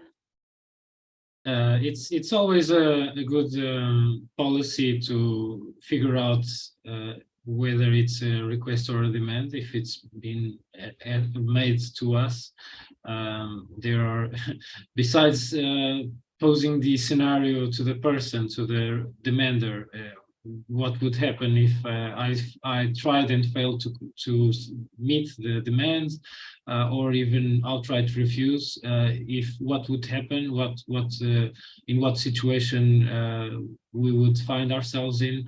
I think it's way better to figure that out at the beginning than to fail either by trying and failing to satisfy the demand, or by outright rebelling because we didn't agree with it. It was against us.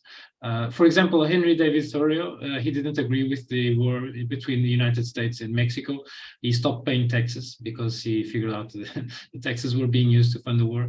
He spent some time in prison, but he was okay with that because he figured out that he didn't want to be a part of that demand, the demands of paying taxes to a state that was involved in an immoral war. Also, when people make demands, and there are people that make demands systematically, they are instrumentalizing people. They are turning people into means to their ends, whereas people really are ends, as Marshall Rosenberg emphasizes. Every person has needs, and so being a being with needs, every person is an end in themselves, and so therefore the most pro-social thing is to stick with people who make requests naturally, and accept when they are not complied. Because let's be real with us, we cannot demand that the future will satisfy our every demand. We live in an unpredictable universe. It's not fully predictable. Even if we are surrounded by really competent people for example, in a workplace, and we have some goal, and we put that goal as the team goal. Everyone strives toward it and works hard, and we see that people are earnestly working, and the goal is not met. We must be realistic enough about things to predict the possibility that a goal isn't met, and not let that failure to meet the goal disturb our feelings. I think it could boil down to this, and so we, by sticking to an ethical way of adhering to requests and avoiding demands, we avoid things that are described here as passing judgment on people, labeling them, stuff that reduces them to a label like incompetent or a slacker or whatnot, or guilt tripping them into, well, if you had done this differently, the thing would have gone well. These things are always to avoid because they have negative consequences on character of these people. At least they prevent learning from happening. And in an environment where we might succeed or we might fail, we must always prepare for the eventuality of us needing to regroup, to readjust, to learn from what happened, to debrief, something that military people do really well. Sometimes operations don't go as planned, and frequently they don't go as planned in military settings. Many times chaos and unpredictability ensures, and the plans have to be adjusted midway. And so people do debriefing after the operation to learn from what each team member did, and to do even better next time, to defeat their own past selves, in a sense. So Thank you, Rogério. Wow, that's interesting take. Cordelh, last. Sure. Well, I think it's important to talk to other people in a very gentle way, and because it tells a lot about us, the way we communicate with talk, the vocabulary we use, the body language we project. It's not just about how the person is going to take it, but it's also about how we define ourselves. And so, in a general way, at least for me, I try to be a person that's better than I am, which means that I do the effort to be better, even if it's not always natural to me. That said, there is also the concept of, when internally we talk to our own self. Very often in psychology, people tell us that we should talk to ourselves as we were talking to a little kid that is ourselves, not be like angry or anything, but actually, like cheering ourselves up, going forward and all of that. Well, that way of talking in some way, not in the bringing, not in the sort of big brother type of way, but more in the gentleness. That's the way people should communicate to each other. Because with that type of communication, basically any message finds a solution, As for commanding and ordering and all of that, well, yeah. The problem with that is basically that as long as we allow people to have power over us, we feel like we have to fight it. And once we decide to fight it, we basically give into the game of who is on top or whatever. And I do believe that the concept is actually more simple, like nothing forces us to listen to people we don't want to listen. So if somebody annoys us, we are always free to stand up and walk away. And if we don't want to talk with a person, it's the same thing, We don't have to be unpolite. We can always listen to the person up to their last word, like listen to everything. But we also are free human beings, all of us, So regardless of gender, age, or anything like that. So yeah, that's what I think. Yeah, one thing, but like speaking softly, that softness also comes from the heart, right? It's not you speak softly, but it's actually whatever you say is super violent. It's like you speak really violent thing, but in a soft voice, like with the delivery. But to have it like to actually like mean it. You care for other people enough not to put them down with your language. Like you actually, it's not pretend non-violent communication. You actually do mean no violence. That's how I try to understand it. And And I noticed a lot of people had been so harmed by other people either manipulating them or talking to them, like tricking them with soft language, that they are distrustful. And each time somebody speaks to them honestly but softly, it's like, that's weird. That sounds very unnatural. Can you please insult me a bunch or something? like that way. Yeah, no, I don't mean softly in that way. I mean softly, like, being truthful with somebody. I'm not trying to trick them, no, being a gentleman, That's with a big person. deal, I had an example in mind, which is a man, he figures out he wants to marry a woman. He buys a ring, and he when they are walking in the park or somewhere nice, he suddenly kneels and he says, Anna, will you marry me? And so, is that a demand or a request? It depends how he mentally prepared for it, because she probably might be taken by surprise, or maybe she was expecting it and kind of hinting at it, that it should be done, it should be a next move or whatnot. But he could be enjoying the dating and the relationship. They are boyfriend and girlfriend for quite some time and enjoying it.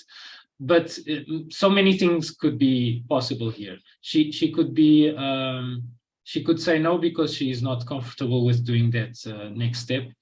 And I think that if I were to do something like that, it's only natural to build up the nobility of character, to accept a no in that situation, and empathize with the possibility of why the woman said no.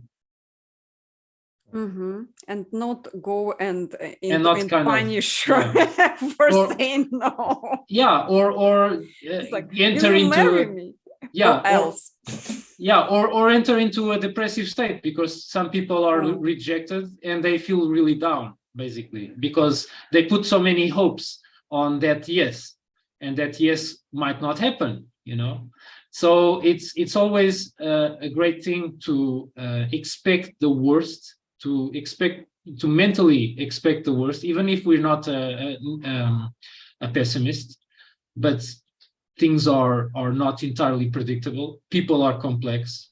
If we ask someone something like this or any other less binding example, it will be always involved with a shroud of unpredictability, and a no could happen.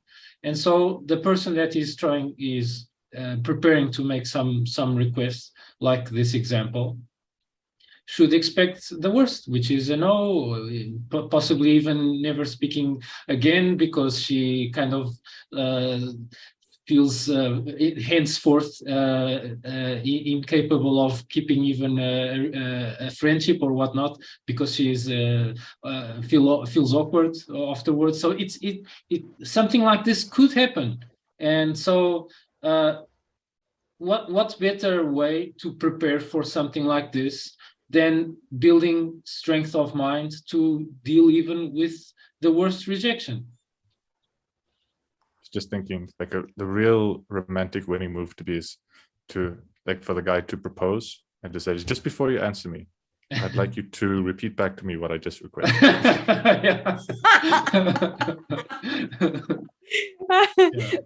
So that I wonder if that's how Rosenberg did it.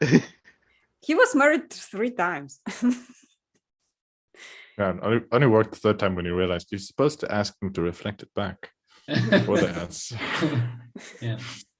No, I was going to endorse everything you said there. And that's one of those situations where you're only asking if you're ready for yes or no, and the relationship needs to go one of the two paths. It's in those situations, if somebody doesn't expect, if that, like if the woman, oh, yeah, you proposed, no, nothing's going to change. No, there's a major change that happens regardless of the answer. And it's just, you only ask if you're prepared for that major change either way. And 100%, if you haven't sat there and thought what you're going to do if the answer is no, then yeah, you're setting yourself up for a pretty big fall if it happens to go that way. Tagging out. Have you guys ever heard about the Pygmalion effect?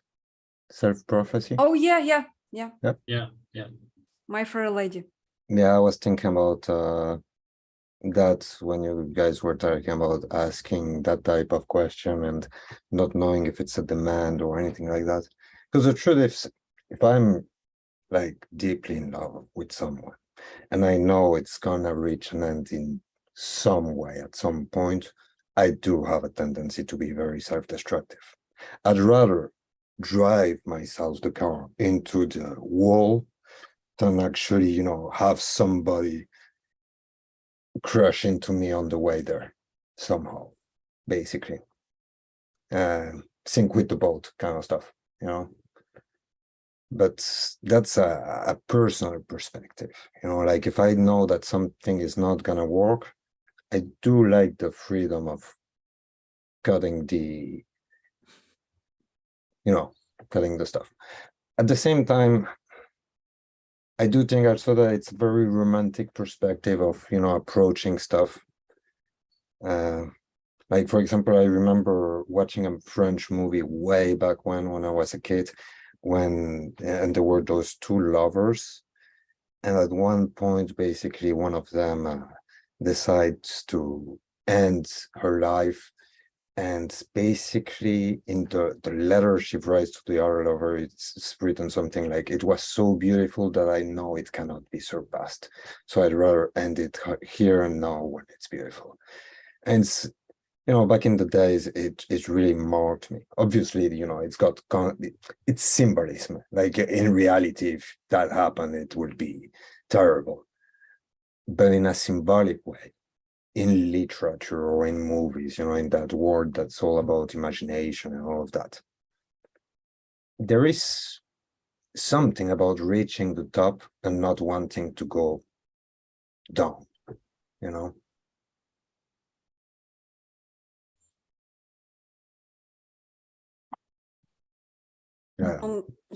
On that beautiful note about reaching the top and not wanting to go down, everybody, thank you for being here, especially like, oh my god, Nerdalian, thank you so much. Rogério, Graham, Cordelh, thank you, and like everybody who helped me to prepare for that very difficult lecture. Thank you so much. And, guys, I already post the YouTube links to all my guests here in the descriptions. Just like follow, like, subscribe, check out poetry, music, philosophy lectures. And Graham, I do believe you will write a book. I keep my fingers crossed. Like you do have a lot of awesome stories. Oh, Thank you, Kara. thank you.